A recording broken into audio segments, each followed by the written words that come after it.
I'm happy to welcome you all to the first of our new webinar series, The Power of Energy Management, Unleashing Potential. My name is Kayla Rowan. I'm the Director of Energy Management here at Peoples Company out of Tulsa, Oklahoma, and I will be moderating today's webinar. I'm really excited about our speakers today, and they'll be covering a variety of topics, including layers of ownership, unveiling the divide and protecting dormant minerals, navigating the legal landscape, key considerations for successful oil and gas leasing, empowering the nation, assessing the current landscape of the energy industry in the U.S. I believe you'll find the information very useful as you navigate the energy industry. And I'd like to start by giving you a brief overview of Peoples Company and the services that we offer. Peoples Company, as you can see on the map here, has a national footprint with offices all across the United States. We are a full service land provider offering land brokerage, land management, agricultural appraisals, capital markets, and then also crop insurance and energy management. Our team has grown significantly over the years and currently consists of over 150 land professionals and staff across the country. Our offices are in 10 different states now, including Washington, California, Oklahoma, Arkansas, Tennessee, Louisiana, Michigan, Nebraska, Missouri, and Iowa. Today, our topics will be focusing on energy management related topics. A quick overview of our energy management platform. Our team provides specialized and comprehensive management for mineral rights and renewable asset owners. Our team consists of several specialty asset managers throughout our strategic partnership with Mineral Tech and Landgate. We strive to provide the best service and give our clients peace of mind, knowing that their special assets are properly managed to maximize long-term outcomes. We also have a sales platform for those looking to divest of or acquire mineral rights, solar assets, wind assets, or the revenue streams associated with those properties. We tend to use our auction service for these transactions, and we just find that it provides the most transparency in the process and drives best outcomes for all stakeholders in the process. You can see here our services are listed, which include GIS mapping, lease negotiation, revenue processing, ad valorem tax processing, and customized reporting. Our oil and gas clients have 24/7 access to a client portal, which allows them real-time access to activity associated with their assets. And on the renewable side, we also utilize a robust technology, which gives us full access to a national infrastructure. And by that, I mean transmission lines, substations, batteries. These are all really critical elements in determining a property's viability for wind or solar development.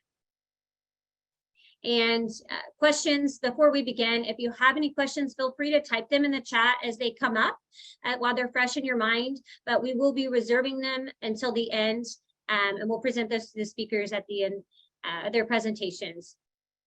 So without any further delay, I'd like to introduce you to our first speaker, which is Blake Singleton. He'll be discussing layers of ownership, unveiling the divide, and protecting dormant minerals. Blake is an oil and gas manager at Peoples Company in our energy management division, also here in Tulsa, Oklahoma. Blake has spent 12 years in the mineral management industry, gaining a wealth of knowledge about oil, gas, and renewable assets. Blake has worked with every type of mineral owner, which includes large financial institutions, universities, healthcare systems, nonprofits, and individuals where he helps manage their specialty assets. Blake attended Oklahoma State University, where he graduated with a bachelor's degree in petroleum geology. Blake, are you prepared to share your screen? Sure am.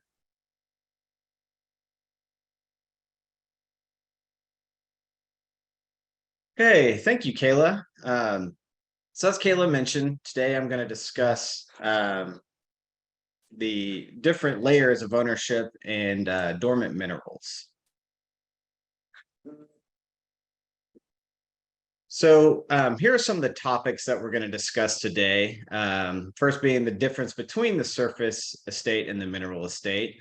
Then what are dormant minerals and why are dormant minerals important to understand?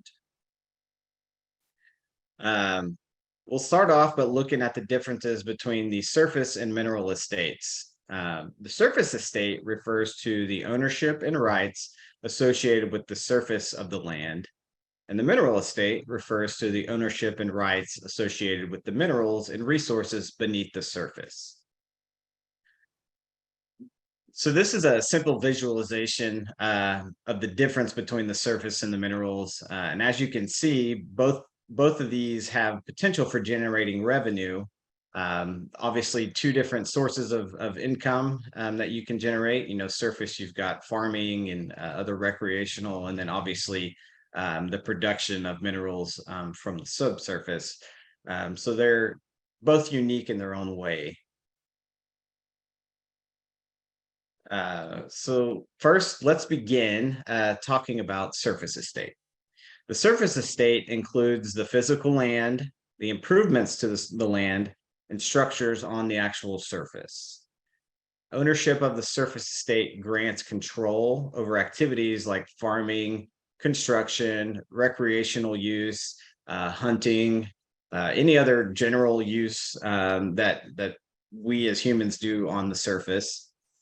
But one thing I want to note is that the surface estate owners may or may not also own the underlying minerals. So if you're purchasing or inheriting land from a family member, it's always good to know whether or not the mineral estate has been severed from the surface estate.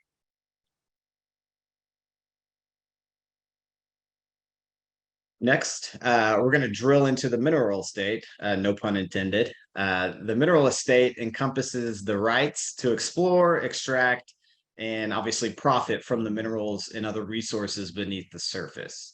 The ownership of the mineral estate allows individuals, companies, nonprofits, universities, basically anyone is granted access to exploit the subsurface resources. Again, these minerals, they can include oil, gas, coal, metals, any other precious gems that you can extract from the subsurface. Next, we'll discuss the ownership of the two estates. For the first, the surface estate ownership is typically granted to individuals or entities who purchase or inherit the land. For the mineral estate ownership, this can be separate from the surface estate, leading to what we call a split estate situation where you've got one individual that owns the surface and then a completely different individual that owns the minerals below that land. And again, like I mentioned, the minerals can be owned by private individuals, corporations, nonprofits, but even the government is able to own these minerals. Then moving along, I'm going to touch on some of the rights and responsibilities for each the surface and the mineral estates. For surface, this includes the right to possess, use, and enjoy the surface land within legal boundaries. So like I mentioned, farming, any sort of recreation, or just letting it sit as vacant land. The owners may have the right to control surface access by others. They can grant right-of-way easements for pipeline or transmission lines or drill pads, or if you're looking at the wind and solar, that infrastructure is also included in that. One thing, though, is that surface owners do have a responsibility to manage and maintain the land. We always want to strive to be good stewards of the land. So I feel it's important as a surface owner that we each do our part in making sure that that's taken care of. And then on the flip side, for the mineral owners, this involves again, the right to explore, extract, and profit from these minerals and resources that are being extracted from the subsurface. Mineral owners also have the potential to lease their mineral rights to development companies for exploration and production. And then the mineral owners are also responsible for negotiating those oil and gas lease agreements, ensuring the compliance with regulations. For this, it's always important to have a professional with the knowledge and understanding of what actually makes a good oil and gas mineral lease. And Matt Autry is going to touch on that here in just a little bit. But I just wanted that to be included as one of those kind of responsibilities and rights as a mineral owner that you're able to do. Next up, we'll talk briefly on the conflicts and challenges that can come with both the surface and mineral estates. As with most things in life, there can be issues when it comes to having the surface estate and the mineral estate severed or separated out. So for the surface owner, they may face disruptions due to the exploration or drilling or whatever those other activities that are extraction activities. So it's something to be mindful of. And then there's also environmental concerns that can arise and impact the mineral estate activities on the surface land. So it's always important to balance the rights and responsibilities of both the surface and the mineral estate, as these issues can be complex. Moving along, I'm going to discuss some of the resolutions and mitigation for the two estates. So for one, there's surface use agreements. These can be negotiated between the surface owner and the mineral estate. That way, there's established guidelines for operations and obviously compensation for that as well. There's also regulatory frameworks in place.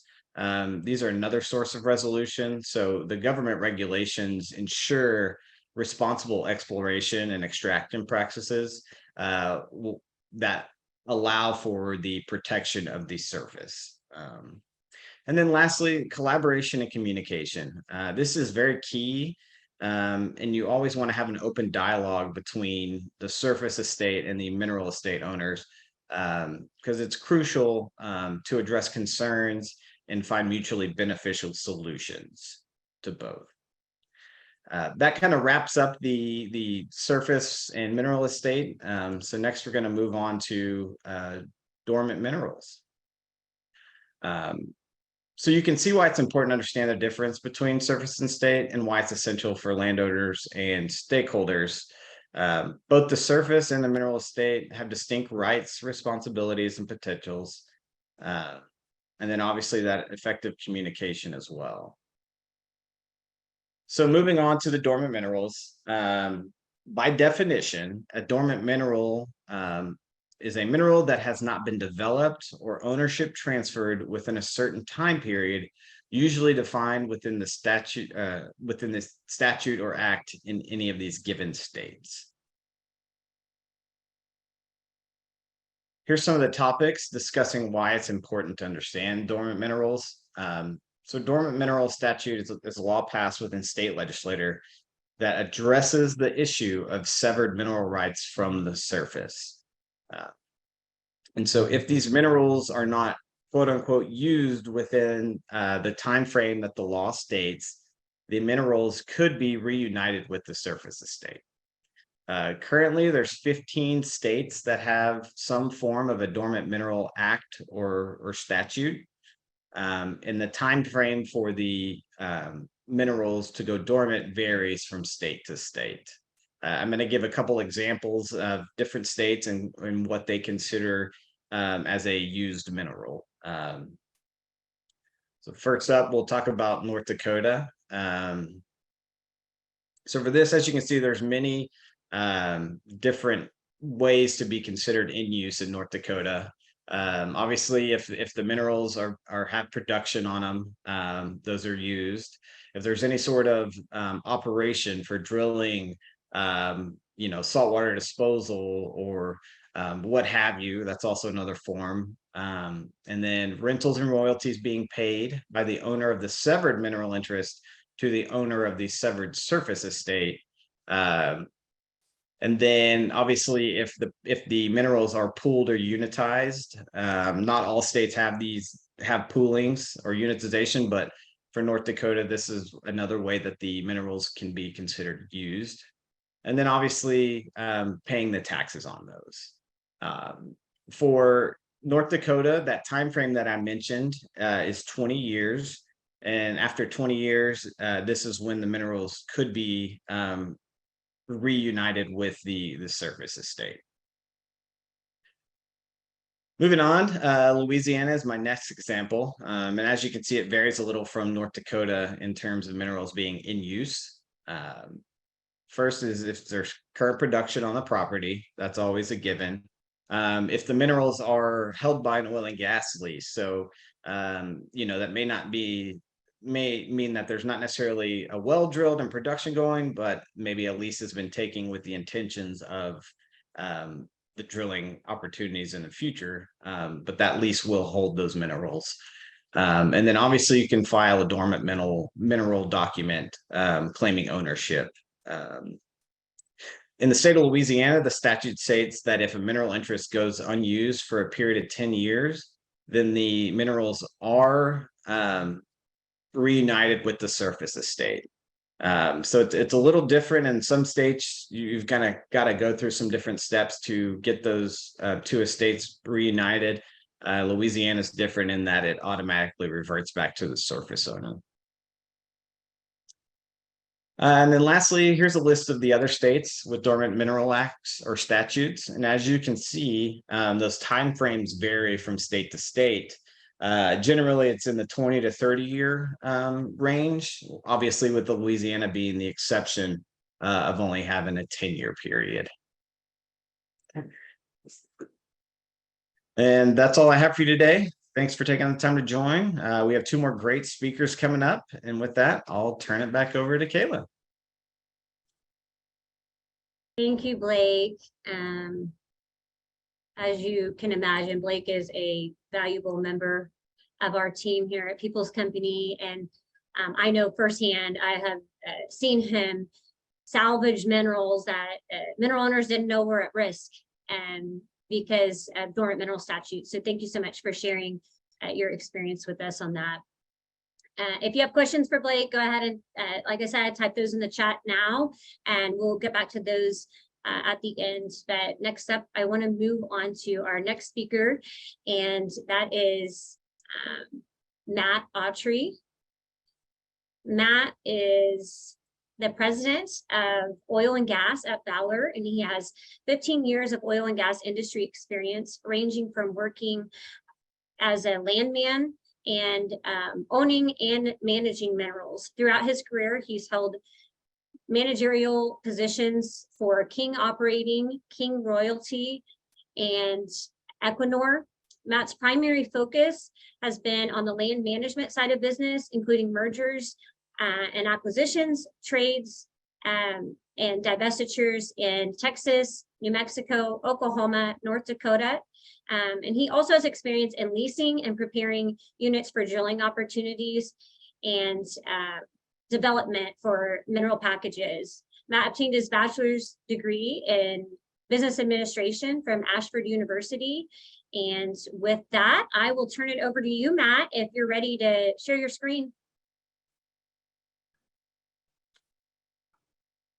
Yes, ma'am. Thank you, Kayla, for that introduction. Great job, Blake, on your topic there. So today, I'm going to talk about oil and gas leasing. And as Kayla mentioned, my name is Matt Autry. I'm the president of Oil and Gas for Valor. So we're going to talk about navigating the legal landscape and some key considerations for successful oil and gas leases. What is oil and gas leasing? Benefits for the mineral owners, protecting your interest, and then the management and supports of those oil and gas leases once they're in place will be some of the topics we discuss. And Kayla went over my bio there, so we can skip over that. What is oil and gas leasing? So oil and gas leasing is the contractual agreements where a landowner grants an oil and gas company the right to explore and drill for oil and gas on their land, or for their minerals if they don't own the lands that Blake previously explained to us. These leases are essential in the oil and gas industry because they allow the companies to access those reserves throughout different properties and pull those together if need be. The benefits for mineral owners: as a mineral owner, you make money and revenue from these oil and gas leases that you sign. You typically get a bonus up front for any lease that you sign, and that bonus money is going to depend on the location of the property that you own, the play and the development of that property and the surrounding areas, vertical versus horizontal wells, depending on who's drilling the well and where it's located. And then the royalty interest that you're signing, whether it's a 1/8 or up to a quarter royalty, will also determine how much bonus money you get up front. That's typically paid $1 per acre, depending on how many acres you own within the units or tract of land. Next up are the benefits for mineral owners. You have no operational responsibility as a royalty owner or mineral owner. You're not responsible for drilling that well. You're not at risk of investing money in the well that's being drilled, and which can determine the outcome of it being successful or not. Property value appreciation is also a benefit to the mineral owner. Once they explore and produce successful activities on this property, the value of the land can significantly increase because of the proven reserves, and it could lead to future higher lease payments and increased value to the owner if they decide to sell that property. Economic freedom. So you've got financial benefits derived from oil and gas leases that can provide the mineral owner with economic freedom and security, a steady stream of income that you can use to invest in other ventures, for future generations to come as you pass it on, or participate in community projects. You have control over the lease terms. So when you're negotiating these leases, the mineral owner can define specific terms. Typically, a lease is for 3 years. Sometimes it might be a 5-year lease term, or it could be a 3-year primary term with a 2-year extension built into that oil and gas lease. So there's a lot of different terms and conditions that you have the ability to negotiate on every lease that you sign. Protecting your interests. And we're going to go through a handful of clauses here that are great to know for the oil and gas lease and your negotiation powers. So as I mentioned earlier, the royalty clause is typically the first thing that people think about after the bonus payment that's coming their way. So you can negotiate that royalty interest.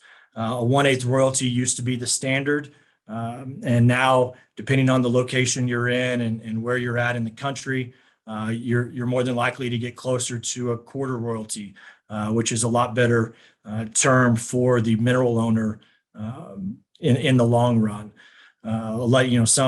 Some places have force pulling and get you stuck at a 3/16 royalty if you don't respond in time, and so it's on the responsibility of that mineral owner or their management company to be on top of these situations and get in front of any pulling orders that could be presented. Pew clause, also known as a freestone rider. This separates the lease into separate tracts of land for the purpose of maintaining the lease. It can prevent the entire property from being tied up by an oil and gas lease by drilling just one well. So you want to be able to have this clause in your lease so that there is continuous development throughout a specified period of time, and before that property gets released back to you, and gives you the ability to go back and sign an additional lease, make more additional bonus money, and then renegotiate those terms and royalty interest. If this is something that was done years ago at a 3/16, you might now be able to get a 1/5 or a quarter royalty. Delay rental clause requires the lessee usually the oil or gas company, to make payments to the lessor during the primary term of that lease. So this keeps the lease valid even if drilling or production has not begun. Next is the shut-in royalty clause. This is a clause ensures that the mineral owner, receives payment when a well is not producing. So the well's been shut in. It was producing for an extended period of time, but they shut it in. The operator did, due to, the oil and gas industry as a whole, the price of the product that they're attempting to produce. And so they can shut it in for a specified period of time based on your lease language. So that, and they'll continue to pay you that shut-in royalty on a yearly basis, depending on the terms and conditions of that oil and gas lease. The addendum clause is next, and this clause defines the term of the lease, usually the primary term that I spoke of earlier, during which the oil and gas company must begin production, and then a secondary term that continues as long as the land is producing oil and or gas. And then, you could also break it out by legal description or depth, severance, if needed, if they don't continue to actively drill new wells. The warranty clause is next up to discuss here. We've got, this talks about how you avoid, if it's included in the mineral owner warrants the land that they own and the mineral rights, they could be held liable if it turns out to be incorrect. So a lot of times, as a mineral owner, you want to strike this and make the oil and gas company depend on the title and their team to determine who owns the property. Damage clause. This clause outlines how much the oil and gas company must pay if their operations damage the property. So if you are the surface owner and the mineral owner, you have the ability to make additional money, like Blake said, for the operating company to come in and drill a well on the surface of your property, and they have to maintain it. At the surface, the water sources, the livestock, the crops, and return it to its original condition, or as close as they can, depending on your oil and gas terms. Indemnity clause ensures that the lessee will protect the lessor from any legal actions or liability arising from the activities of the lessee or their subcontractors. So this is going to safeguard you from bearing any costs or damages related to the operations on that well or the land. Environmental protection is going to specify that the oil and gas company will adhere to all relevant environmental laws and regulations, and it also includes stipulations for the cleanup of environmental damage and restoration to that land. A couple more clauses that are great to get in your addendum or your oil and gas lease form and help negotiate during the negotiation process. I mentioned earlier depth severance. This clause will release any specific formations or deep rights on the lands covered by the lease back to the mineral owner after the primary term of your oil and gas lease is expired. A lot of times there'll be continuous development, clauses such as, for 180 days. If they haven't started drilling an additional well within that time frame after the primary term, then they're going to release all of the formations and lands not currently being produced, and it allows you to sign additional oil and gas leases and make additional revenue. No deductions clause has become a lot more used over the past 5 to 10 years. This is where you have the ability to prevent your lessee from deducting the costs they incur for transferring or marketing the oil and gas that they're producing from this property. So they have to eat those costs and not spread that out amongst your minerals and revenue on a monthly basis. And then another great one is the consent to assign language. So this is going to limit the lessor from assigning your oil and gas lease to someone after the fact. In the oil and gas industry, you've got a lot of people chasing permits and rig locations. And if they have the ability to get an oil and gas lease from a mineral owner at, say $500, they might try to go sell it for $1,000 down the road. So as a management company and a mineral owner, you want to make sure that you're getting the most money that you can, bonus wise and royalty wise, and not leaving any meat on the bone there for a group to flip it to someone else and make a profit off your mineral interest in your oil and gas lease. There's a big play going on now with non-operated working interest and picking up these leaseholds, and so people are paying prime dollars per acre for a lot of leases out there. And you want to be able to, you want to know at the end of the day that you're working with someone that's going to participate or drill the well themselves, and know that you're getting the most money you can for your mineral interest. And that's where the oil and gas lease management comes into play. Their oil and gas leases are more and more complex every year. On the management side of this, everyone thinks that they've got the best lease form out there. And they're not easy to manage. One's hard enough by itself, but if you've got multiple leases and terms, obligations, operators to deal with, tracts of land to manage, this becomes very complex, and not, it's not made for for everybody. And so working with industry experienced staff helps make sure you're getting the best terms in your lease and that they're being adhered to by the operating company. So with that being said, I'll wrap up. Thank you for the time. Look forward to any questions. Thank you so much, Matt. Your experience in working on both the side of an oil and gas company and also on behalf of minerals owners is very helpful in understanding how those clauses can work to benefit or at least protect the interests of a mineral owner. So thank you so much for sharing those clauses. Yes, ma'am. And our last speaker is Craig Kaiser. Let's see here. Craig is the president and co-founder of Landgate. He is has a very impressive resume, as you can see here. I won't read it all to you because I don't want to take away the time where you can hear from Craig yourself. He has been in the oil and gas industry for many years. He has worked in all different aspects, including being the owner and chairman of a mining company in West Africa with precious minerals, which is a nonprofit. He also is a former executive of Launch Exploration, which is a private equity-backed company. He has worked extensively and tirelessly to develop the Landgate software that we all have grown to know and love.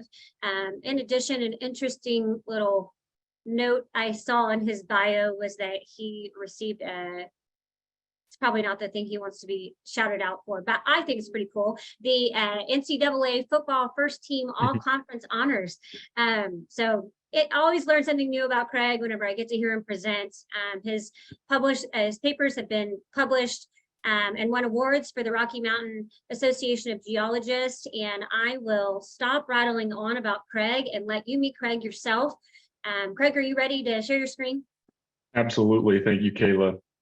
And great job, Blake and Matt. Those are very complex topics that you guys covered, and you did a very good job summarizing those because they are quite complex. Before I get started into a few of the topics I want to talk about, I think it's important that I'll jump on a soapbox really quick of why this topic is important. First of all, energy.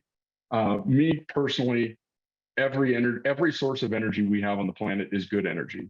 There's a current narrative across the globe, either you're in this camp or you're in this camp. Landgate, we span both camps. We're both traditional energy, natural resources, but we also deal with a lot of renewable energy. Me personally, the more energy we have, the cheaper that energy is, and the more readily available we make that energy, the better humanity is. There's a direct correlation between essentially the quality of life of the poorest people in your society and how much energy they are exposed to. So for me, for Landgate, we look at it and say, how much energy can we produce? And we're going to talk a little bit about it, what has changed in the energy narrative and what has remained the same. So spoiler alert, something that has remained the same, something that has not changed, oil and gas is not going to go anywhere. Oil and gas is going nowhere. The dynamic of oil versus gas, I think, will change, but we'll talk more about that too. So yeah, again, thank you, Kayla. Thank you, Blake. Matt, again, very good job. Go ahead and jump into this here. The big changes, Matt went in depth, so did Blake. A lot of mineral ownership questions can be very, very complex. What that's led to is essentially two different industries. You have the real estate industry and you have the energy industry. And the reason for that is the same thing that, you know, Blake went through. I mean, Matt knows this very, very well, that a oil and gas landman is essentially an attorney. They know so much legal language. They know so many nuances about the ownership of minerals. It's very, very difficult. That's a profession in itself. The reason why that segmentation of industries occurred is because of that extraordinarily complex ownership of minerals. If you're going to put together capital, if you're going to go and drill oil and gas wells, you're going to need some very, very qualified landmen to go through, pick up leases and know everything about what they're procuring, what they're picking up, what they're passing on. And that's why professionals, just like Matt, just like Blake, Kayla, that's why you need those types of energy professionals, certainly in oil and gas. Absolutely. That's not changed. What has changed a little bit is the amount of capital. Now, people think that capital is completely dried up going to oil and gas. That's not true either. We still spend a lot of money. There's still a lot of investments. Now, that's far more, I'd say, precise investments than they were in 2012 and 2014, when every group on the planet was getting funding from a high net worth individual or private equity group. It's become far more restricted, which I think is a good thing for the market. But at the same time, there's been massive amounts of capital from private markets as well as public markets that are going into renewable energy sites. Now, there's a really, really big difference between a renewable energy company who's going out there developing assets, producing energy, and the way they go about site locations and lease takeoffs, greenfield takeoffs, things like that, versus what is still done in oil and gas. And because the ownership is completely different. The big change is that everything has moved, a very large amount of everything has moved to gone to surface ownership, which brings anybody who's in the call who deals with real estate. Obviously, People's Company is hosting this call. It's an enormous part of what they do is real estate, on agriculture, farm management, all of those things. Now they do energy management, which is I think going to be a huge boost for their company. But everything revolves around surface real estate now in the renewable energy space. So battery storage locations, solar locations, wind energy locations, it all revolves around who the surface owner is. So massive amounts of capital is now funneling into the energy industry in a way that's differently. Real estate agents are now being involved with that procurement. So I teach a course through RLI. And typically what happens when we start out and we start talking about mineral ownership, just like Blake was talking about, just like Matt was talking about with leases, all of the real estate agents kind of go to sleep, say that's for somebody else. I don't want to deal with it. And then they just throw all of the other resources in that boat as well. And what has been interesting with what we've seen over the last 24 to 36 months, the same deals that very large energy companies are doing on the renewable space are the exact deals that are being posted by your, don't want to say standard, but your typical real estate land broker, your landman, things like that, where they think it's just going to be a land transaction. They're going to sell this farm ground, they're going to sell this ranch ground, and they're going to sell that to another farmer or rancher. And I can promise you right now, that is absolutely not the case. So the way energy companies are now doing their site selection, rather than hiring for these new resources anyway, rather than hiring a land company and a group of landmen to go out and find these very, very hard to find fractional interests of mineral ownership, well, now they go out and they talk to every surface owner. And they can move very quickly. There's a lot of data analytics for surface owners. Our company provides a lot of those data analytics as well. But the takeoffs and the way this land rush, and it is a land rush, the differences between this land rush and the shale land rush from 2012 to 2016, it looks completely different because everything's tied to the surface. So those are the big changes there, is who's dealing with what as far as the landowners, and as far as the energy companies, who they're looking to talk with. What has remained the same? Again, I'm going to be completely honest, which means if you're in this camp of energy or this camp of energy, you're probably going to be offended by something that I'll say. Baseload energy production has not changed in this country. as far as renewables replacing traditional energy sources. Now, we've added a lot of additional power, which is a very, very good thing. But as far as traditional baseload, you're still seeing an enormous wedge of that pie coming from natural gas, coal, and nuclear. What has changed a little bit is the makeup and the fractional difference between coal and natural gas. Whatever's given up on coal is mostly taken back by gas. So when I say that oil and gas is not going anywhere, it's not. I mean, almost everything that you're touching, sitting on, wearing on your body right now comes from oil.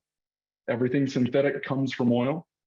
And then as far as energy production, if everybody's going to electrify the grid, which is may or may not be a good thing, I'm not going to give you my opinion on that. But if everything's electrified, a lot of those electrons are going to be coming from natural gas. And it's a good thing because you're replacing dirtier coal, which globally, coal is replacing a lot of biomass, which is good because biomass is really, really dirty. I lived in a place in Africa where that's all we had to use was biomass, and it was terrible. I can tell you those people want coal, they want natural gas, they want power. But the world globally is moving to cleaner sources of energy, which is an overall good thing. But again, that's I think a misconception that we're replacing all of this natural gas, nuclear, things like that with solar, wind, and battery storage. And that's not the case. We're adding a lot more power, which is a good thing. Another thing, again, back on that soapbox, energy is the most important commodity on the planet. Without energy, without cheap energy, without it being reliable, we don't have clean water, we don't have food, our health services go in the tank. And you can see that across the world where they don't have energy, the quality of life, the quality of the environment, and the human condition is very, very difficult. So thank God we live in an amazing country where we have a lot of energy. We have a very diverse energy profile, and that's a very good thing. But yeah, that's high level. What I have to say about it, again, we get to look at a lot of different energy markets, from oil and gas to carbon credit offsets to solar, wind, battery storage, EV charging, you name it, we see it, which really lets us to have a very nice high level macro understanding of what is going on with the overall energy profile in the country. So I would, just like Matt, looking forward to some questions if anybody has any, but I'll kick it right back over to you there, Kayla. Thank you so much, Craig. Thanks for I learned something new every time I hear you present. I've had the privilege of hearing you several times, and I appreciate you taking on some stickier topics that we're all curious about. And so thank you for doing that. With that, Craig was our last presenter of today's webinar. So I want to go ahead and move into questions if we're all okay with that. We did have a couple of questions that were submitted before the webinar, and then we've had a few pop up as well. So what I'd like to do is start with just 1 or 2 questions per presenter.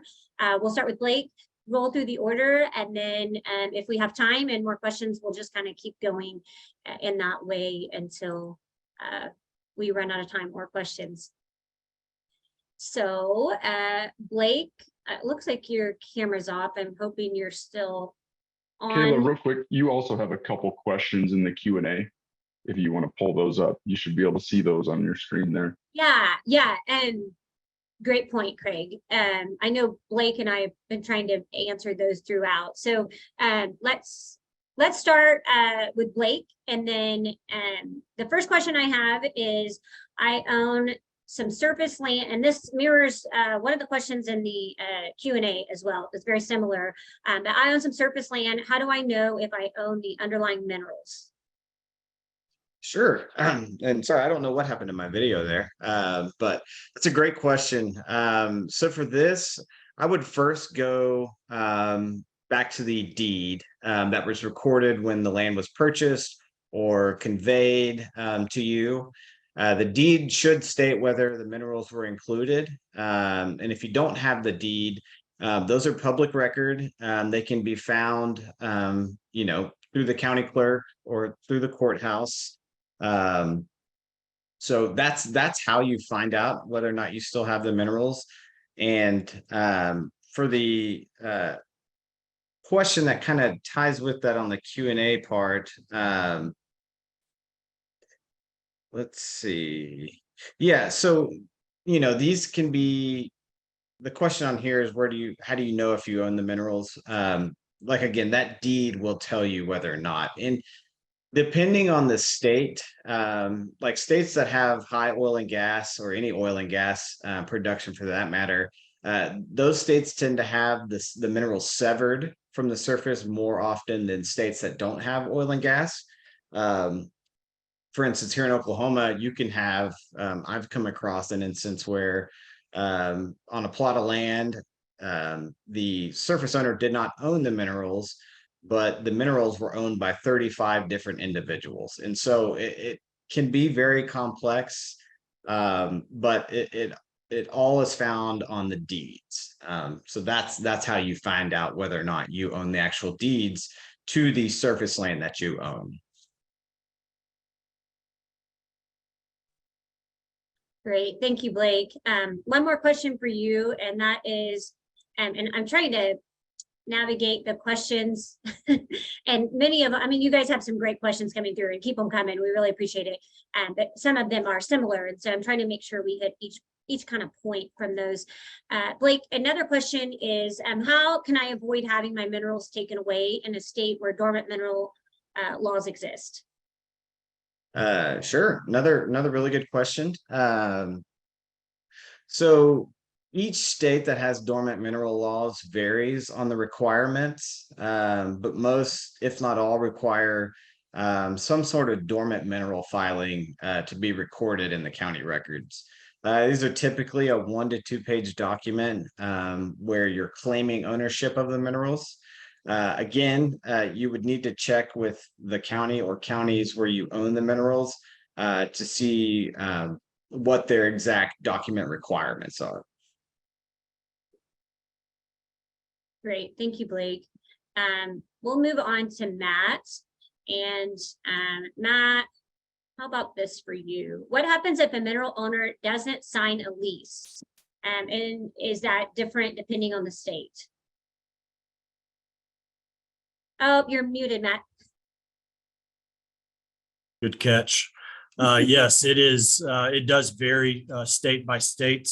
A lot of states out there have forced pooling, where if you have not signed an oil and gas lease or you're unwilling to accept the terms that have been offered to you, they will include you in a pooling order, and then you're on the clock to make an election if you want to participate in the well or if you want to accept the terms and of royalty interest and bonus money per acre, depending on what you select there. So it does vary by states. In Texas, the oil and gas industry is, the prevailing, markets. And so they're going to force pull you into a well if you're unwilling to lease or you can participate for your share. And if you choose to not participate, then you can back in as an owner after the payout of that well, if it does ever pay out. So Matt, on that, along the same lines of that same question, and I'll still pitch you another one, but there's another question on here that it sounds like it's coming from a farm owner, and they're really just kind of asking, why would I enter into that lease? So you've just gone through maybe what would happen if you didn't, but also it adds, does it pose a risk to the quality of their land, especially for the farmer? And does the soil need those minerals? Yeah, that's a great question. It's going to come down to the surface location of the well being drilled in regards to your crops and the soil that it's affecting. Prior to the last 15, 20 years when they were drilling nothing but vertical wells, they used a lot more land and drilled, a vertical well every 40 acres on a section of land, depending on the location of it.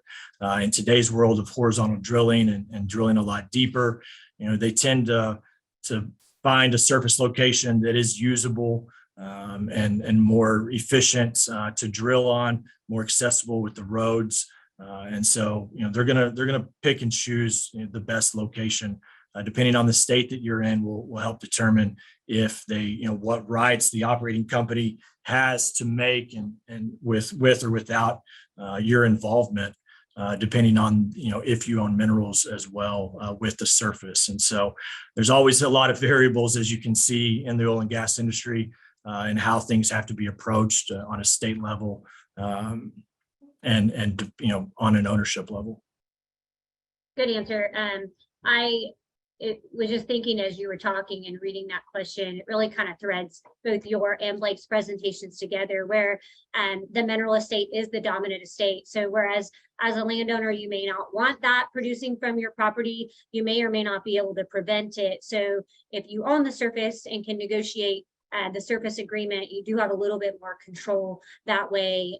And then also you've got the added revenue stream as well. So if they're going to be depleting that asset, you might as well receive some income for it. So just interesting thoughts there. One more question for you, Matt, and that is it important to have a higher lease bonus or a higher royalty rate? The lease bonus is a one-time payment, and it's flashy, right? It can be a lot of money up front, depending on how much acreage you own. So that definitely gets people's attention. But in the long run, these wells produce, 10, 20, 30 years. You're hoping that they drill additional wells, find more formations. And so being able to get that quarter royalty is key, in my opinion. But it depends. Again, it comes back to if you're in West Texas versus East Texas, if you're in a shale play or more conventional play that has more risk for the operating company, they're going to use that against you when they can, because they are putting a lot of money on the table to drill these wells, and they're going to fight to get a higher NRI in the well, give you a lower royalty interest. And so really it just comes down to that location, but and the amount of acreage you own. Do you own 1 or 2 acres, or do you own the full 160 acres or 640, the whole section? That'll come into play as well. Great, thanks, Matt. Okay, so Craig, you're up, and let's see, a couple questions here for you. One of the questions I think that was submitted ahead of time, I think you pretty well answered, which was the future of oil and gas, and is it going away? So let me move to another one. This is a comment and question. Refreshing to hear a non-biased perspective for change. What's your take on the future of nuclear energy development? It's a really good question. Usually that's a really good litmus test to see if someone's biased with energy, whether they support nuclear or do not like nuclear, because there's not nearly as many people in the nuclear industry, right? It's a much smaller industry relative to the renewable industry, relative to the oil and gas industry. Me personally, I think that nuclear energy is, and I mean, this isn't my opinion, this is a scientific fact. It's a source of all of our other energy is nuclear. It's where everything else comes from, whether it's oil and gas, that's captured photosynthesis from, the early Cretaceous. It's all of the energy we have comes ultimately from a nuclear source. So looking at things on a long-term scale, I think nuclear is probably one of the best options we have. Now, there's obviously problems with it. I'm not going to get on a soapbox and cheerlead for nuclear, because there's plenty of issues associated with that as well. But I think as far as where the United States is, hopefully things are moving in a positive direction. I don't know if people have seen the news. Wyoming, one of the first nuclear power generating facilities in probably the last 30 years, is going through a permitting process in Wyoming. So that's a very good thing. God bless the state of Wyoming and the amazing amount of power and resources that that state generates for our country. But I think it's a very good thing in general.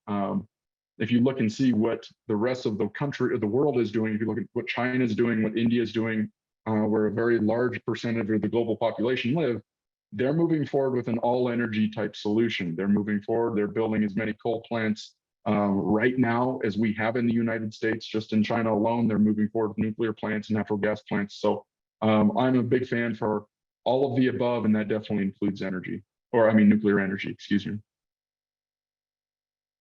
Good answer. Let's see, one more for you. And well, this is kind of going to be a hybrid question. So one question that we had before the webinar that was submitted in advance was, there's talk about taking wind and solar farmland out of production. And what is your take on that? And that kind of goes along with another question where the landowner is just concerned that the private company may purchase or lease their farmland for a solar farm adjacent to their farm, and can that private company sell to a utility company and then use eminent domain to acquire my farm? If so, how is that determined? Kind of two-pronged there. So I'll touch on the first one. I think people are rightly justified to criticize the amount of farm ground that's being lost to energy sources. What's interesting, and most people don't realize, is what the topic Matt and Kayla, yourself and Blake, you guys talk about when it comes to oil and gas, when it comes to minerals, when it comes to water, the resource is developed and produced where the resource exists in abundance. Okay. That's not necessarily the case in solar, wind, battery storage, and EV charging, because there's a lot of other economic variables that factor in what makes it economic and not economic. So if you look at the state that has the highest concentration of solar panels in the United States, is a state where the sun doesn't shine. Doesn't make any sense, but the reason for that is because there's an economic incentive for developers to put their solar panels there. Me personally, I think that there's probably some better locations to put solar panels than on top of some of the most fertile farm ground on the planet. That's my own personal opinion. At the end of the day, a lot of this is driven by private landowners. A lot of the solar development has been primarily on private landowners. So at the end of the day, Kayla, and whoever asked that question, it's up to private landowners to do, and I'm a huge proponent of that. I love that we get to own. That's a very special thing about America. We get to own minerals in this country. We get to own the resources and the right to produce resources. It's a very special thing. I think individuals have the right to choose what they want to do with their own property. I'm nobody to step in and tell a farmer what he can and can't do. If they've been busting their tail for the last 80 years to get this, this alfalfa crop out of the ground or the potato crop, whatever, and they're up early morning to late at night, and they look at it and say, you know what, $1,500 per acre per year to not do anything and just put solar panels on there for 30 years doesn't sound like a bad idea. I'm nobody to tell them what they can and can't do, but I think there's probably some better places where we can be putting renewable energy sources. And I think if we can be a little bit more intelligent on the incentive factors of that, I think that would help push that way. So the other question, if your neighbor gets a solar farm on them or they're in the permitting process, it might be, Matt can jump in on this one too, if he's seen anything like this. I haven't seen anywhere in the United States where someone has used eminent domain to come in and continue the size of a solar farm. Typically what you'll see is if your neighbor did get into a solar lease, your door is probably going to get knocked on too at some point, whether early on or later on, because it's likely going to create an interconnection queue point, a place where they can inject electrons onto the grid there, which actually adds value to your property, potentially for solar energy. So I haven't seen that yet in the United States. I'm not saying it's outside of the realm of possibility, but I think that's probably a better question. I'd like to hear Matt's opinion on that too, just because that's what he does day in and day out, is sees the legalities of what can be done with property rights. So I'd kick it over to Matt and see if he's seen anything similar to that. Yeah, I agree with your view on it. The eminent domain would come in on a transition line, power line, massive right-of-way project, not on a case-by-case solar panel or wind farm. So yeah, I don't think the best thing that's going to happen is they're going to knock on your door and you get to make the executive decision on what you want to do. Yep, agreed completely. I think that's a consensus for all of us. One thing to consider though is if your neighbor did lease for wind or solar and you are strongly opposed to it, there are still opportunities where you can approach that developer and negotiate what they would call a neighbor agreement. where if there are concerns that you have with setbacks or, different, visual obstructions that these turbines or solar panels present, or noise control, we found that developers, we've negotiated them on behalf of our clients, just making sure that most of them are interested in keeping a good reputation and understanding the importance of being neighborly. So there are still opportunities, even if you don't want it developed on your land, to minimize some of the obstruction and also maybe capitalize on it. Okay, with that, I think we're running low on time. I appreciate all of the speakers spending their time today, and as well as those of you attending online. We really enjoyed presenting to you and hearing your questions. Some really great questions. If we didn't get to your question, I apologize. Feel free to reach out to any of us, and we're happy to continue on those conversations offline. This webinar is the first in a series, so continue to look at the People's Company website and to stay apprised of when the next webinar will be, and the content for those. If you are interested in our energy management services, you can email us at energymanagement@peoplescompany.com or call us at 888-800-LAND. A copy of the video presentation will be posted online for everyone within the next few days on our People's Company website. And until then, I hope you all have a great day. Thank you.